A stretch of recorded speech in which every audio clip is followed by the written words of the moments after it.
Hey, it's that Deadeye guy. Let's talk about DUSK. This is another title that's been in early access for quite some time, but I didn't want to give it a shot until it was fully released just a few weeks ago in early December 2018. DUSK is a love letter to late 90s first-person shooters, specifically Heretic, Doom, and Quake. It's an extremely fast-paced arena-style shooter that is hectic fun with a bit of a horror element. While its spiritual predecessors didn't quite delve into pure horror quite like DUSK does, I have to believe that this was done just to have the simplest justification to have all kinds of nasty and frightening looking mobs to shoot. While we're on the topic of how the game looks, let me just point out that the graphics in DUSK are awful, and I love them. The game was purposefully made to look like it was developed in the 90s, and they certainly don't disappoint on that front. The developer said that he actually had to do some custom work with Unity to keep the engine from making things look too good and modern. Baddies are pretty much blobs of textures and have the combat intelligence of a bag of rocks. The difficulty comes from increasing numbers of these baddies, as well as limiting your ability to run and gun with tighter level design. This is in addition to the boss fights that are thrown in every other level or so.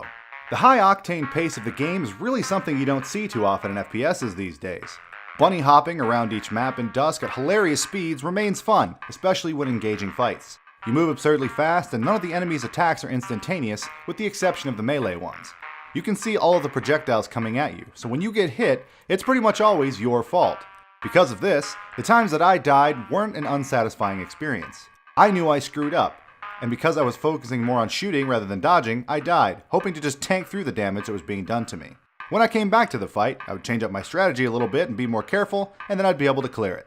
Level designs mimic the old school non-linear maps of the shooters of yore, each one with a fixed number of enemies and secret areas to grade you upon completion.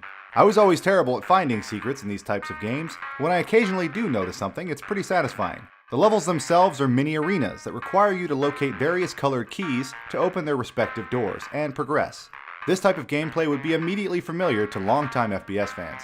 The one main complaint I have is that it relies a bit too much on the monster closet mechanic.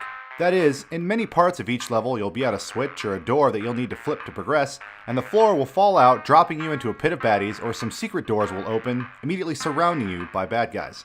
Mechanics like this are fine if used sparingly, but it got to the point where I was anticipating this to happen anytime I was about to progress to a new area. Some innovation here would have benefited DUSK greatly. It's okay to not fall in the strict lines of old school shooters. There's nothing amazing regarding the weapons here. All of the standards are present: shotgun, super shotgun, hunting rifle, grenade launcher, and others. DUSK has everything you would expect from a classic run-and-gun shooter. I do wish the developer would have thrown in a few curveballs in the weaponry, mix in some weird experimental guns just for shits and giggles, but development time might not have allowed it. The game's incredibly small team is pretty evident throughout. We're talking just a few people in total. The final baddie's voiceover gets played from time to time as you progress. It sounds like it was just recorded at the lead developer's desk, in the most menacing tone he could muster. Are you prepared for what's next? It's hilariously campy and fits with the overall theme of the game. The style of DUSK makes this a great title to keep installed to jump in and out of whenever you want a quick FPS experience. Levels load quickly and often take about an average of 5 minutes to complete if you aren't speedrunning and are just in it for the combat. This game is the perfect love letter to a genre that is long gone, likely never to return in the modern age of tactical shooters and microtransactions. People like me who spent their formative years playing Quake and Half-Life will get a nice dose of nostalgia playing DUSK, and the best part is that it's chock full of new levels to explore. I absolutely recommend DUSK to any fan of first-person shooters, especially at the price point that it goes for on Steam. And I certainly recommend it to anyone my age or older who cut their teeth on the granddaddies of the genre. Thanks for watching. What do you think of this modern imagining of old school shooters? Does it capture the magic of the 90s? Well, let me know down below or over on Twitter. If you like this video, I'd really appreciate hitting that thumbs up button.